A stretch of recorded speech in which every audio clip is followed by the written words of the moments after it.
So it's been 3 weeks, just over, since we launched Sea of Thieves, right? Quite an intense time, I think, for the studio. Yeah, I think so. I think it's a point at where we've launched this game, this place we've always wanted to be, but now it's a time to see how are players interacting with their content, what are some of the top feedback points, and then how does that affect our plans going forward, right? Indeed, yeah. And what we want to talk about today is our plans moving forward, right? So, we've heard a lot of everyone asking, like, what are your plans for content? How do you plan to grow the game? And in the last couple of weeks since launch, since we kind of had our week of launch where it was all just make sure it's stable, make sure it's working as we expect. It's then been, okay, what's the top feedback points, like you say? How are people playing? Yeah. How does that feed into our content plans moving forward? Yeah, I mean, this is it, right? I mean, we've always had, of course, as we're building a game, we've got a view of how we want to take the game forward. But I think we're in this different world now where we have this huge audience that's playing our game, and they've got different player types. They're playing the game in different ways, and we've had our view on how we wanted to take this game forward. But I think now it's about working with the community to bring the right things in at the right time. So when we're looking at our plans, in terms of bringing stuff into our content plans, there's a few filters we put on things, right? When we look at like new ways to play for players, that's a way we want to grow and update the game. Like we always want to give kind of new goals, new rewards. Yeah, more kind of incentives to kind of go and have these adventures in the world. I think that's important as well. Yeah. And I guess ways to enrich the world. Yep. So while you're out there having these adventures, there's more things that can engage you and surprise you while you're out there having these awesome voyages. Yeah, and we always want to kind of bring players together in interesting ways as well. Right? We're always trying to encourage those different kind of player encounters. That's right. Yeah. And ultimately, I think just overall, broaden the kind of the journey to Pirate Legend, so the way that you can become a legend and stuff, right? So giving different options, different ways to kind of progress on that journey, and then from Pirate Legend as well, broaden that journey to beyond, right? Exactly. So that's how we kind of select stuff that goes onto our roadmap, and then I think as important as that is also the cadence in which we plan to kind of update the game and give players new things to do. And really we can divide that into two sections, I guess.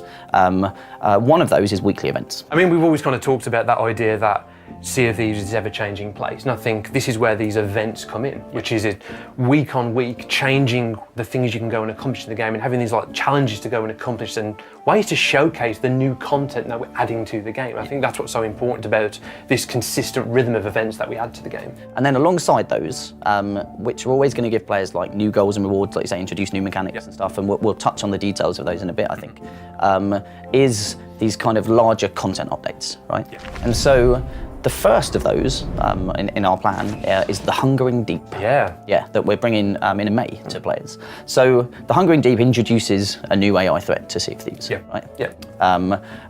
And what we're trying to do here, though, above just introducing that AI threat, we want to try and encourage players to interact different ways, right? And so trying to bring crews together around this threat. That's right. I mean, this is a new AI threat that can threaten you while you're out there in the world having these adventures, but at the same time we want to showcase in a cool and interesting way. So when this new AI threat is added to the world, it comes with a new item.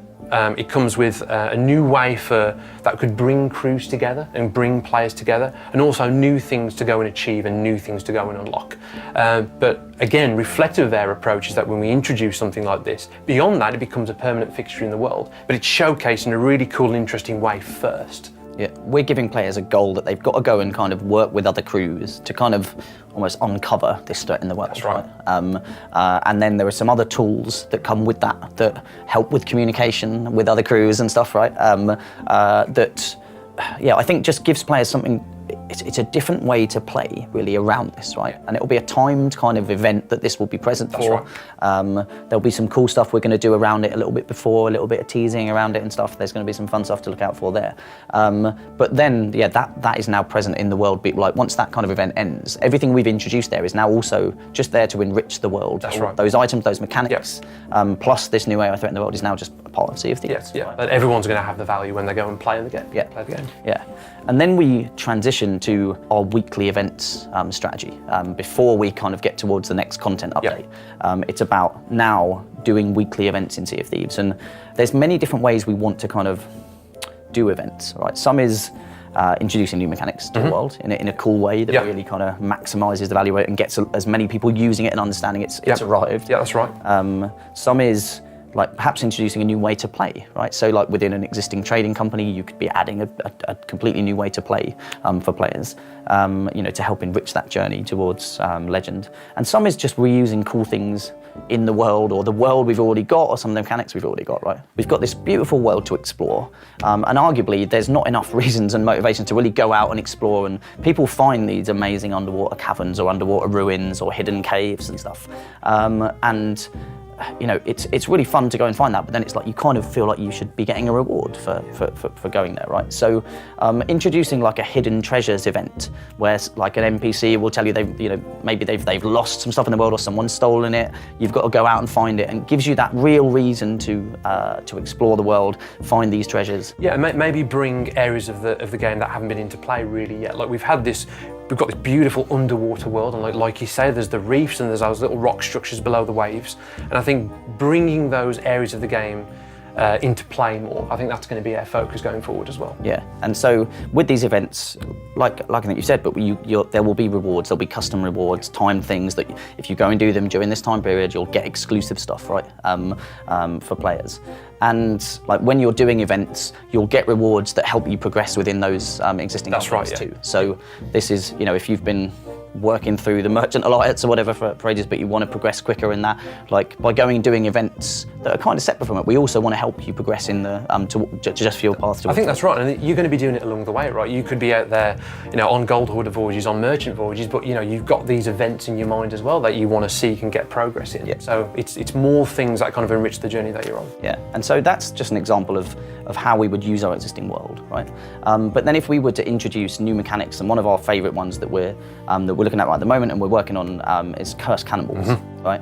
And so for us, introducing these into the world is just going to add a ton of variety to every session. Well, this is right. I mean, we've already got a series of mechanics in the game that around resource gathering. There's obviously the simple things like the barrels on the islands. We've got the barrels that float in the water. There's shipwrecks. There's that little goal right now to go out there and resource gather for the good of the ship and for the good of the crew. I think any variety we add there is going to enrich that value, which means that when you come across another ship, you're going to know less about what they have. Yeah. I think adding more variety into the encounters between players, whether that's through cooperation or conflict, I think that's going to bring a hell of a lot of value to the game. What's great about the weekly events is that it's a great way for us to announce the content rather than just doing a set of patch notes. Yes. We're announcing it through the world, right? We're announcing it by saying that it's around an NPC, it's around a new way to play, it's around a new goal to go and achieve. Yeah. So all of our players know that we're adding content to the game in a really cool way, rather than just saying, we've just added this thing, go find it. Yeah. Another way that we want to reuse existing mechanics in cool ways for weekly events is something like skeleton thrones is another thing that we're looking at internally, which is adding a bunch of thrones around the world, right? Like in really hard to reach places that the skeletons are placed there because they like to sit at the top of course they do. Of course they do. Surveying what they believe is their kingdom. Kings of the world. Yeah. But just having an event there where we introduce this in the world, and now you've got to really just go and explore, find these things in the world, and then figure out how you're going to get up there, right? And go and sit in their thrones, take a selfie. But generally, like that's the kind of stuff that we want to do when we're reusing kind of existing mechanics. Definitely, and this is one of my favourites. I just love the fact that we're going to add these skeleton thrones and just finding them, seeing them up there on a high peak, spotting them with your spyglass, and actually getting to it is almost a reward in and of itself. But then actually rewarding it with something tangible. Yeah. So you're getting up there and you're getting it's a cool screenshot moment, but we're going to give you cool rewards in the game for being inventive and using finding yourself at cannons in new and interesting ways. Yeah, like that's what we can do in our game, because there is so much variety with the tools that we already have, even without then going and adding the new content and bringing that stuff in. So our weekly events are going to be a mix of that stuff. Okay. But each time it's going to be something new. It's going to help you kind of progress on the journey to Legend. It's going to give you new rewards. And I think these events that we want to run weekly, these are a way that we're going to be enriching the world week on week and getting that rhythm of these consistent updates where players are, hopefully always looking forward to what we're adding each week. But ultimately, these are building up to these larger content drops, right? Yeah, absolutely. And so we've talked talked about the hungering deep in as much detail as we can. And then the next one that we're heading towards is cursed sails, right? Alluding a little bit to what's in there. Yeah, and this is another new AI threat that we're adding, right? This is a new thing that can engage you and your crew while you're out there having these adventures. Yeah, quite different as well to what's in the hungering. Yeah, I think that hopefully a little bit unexpected. I think that's why we want to be a little bit more mysterious around what that entails exactly. Yeah. And there's also a new way to play for players, introducing a new ship type for players to play on. That's right, yeah. And a new way for crews of different sizes to be able to have a slightly different experience and have more variety of just being out there and just seeing another different ship type out there. Yeah. And obviously alongside that, it will bring kind of new mechanics, new features, just alongside that wrap it, and new rewards, new cosmetics, etc. for players. And then as we head towards the third one, which is Forsaken Shores, again alluding to what might be coming in that. Yeah, I mean, we've talked about enriching the world, but I think this is a new area to explore. And we don't just want to add more of the same. This is something a little bit different, and we want this to feel much more perilous. So when you're going on a voyage into this new area, you really feel like you're taking on these extra odds, and it's going to be a new type of adventure that you can go and have. Yeah.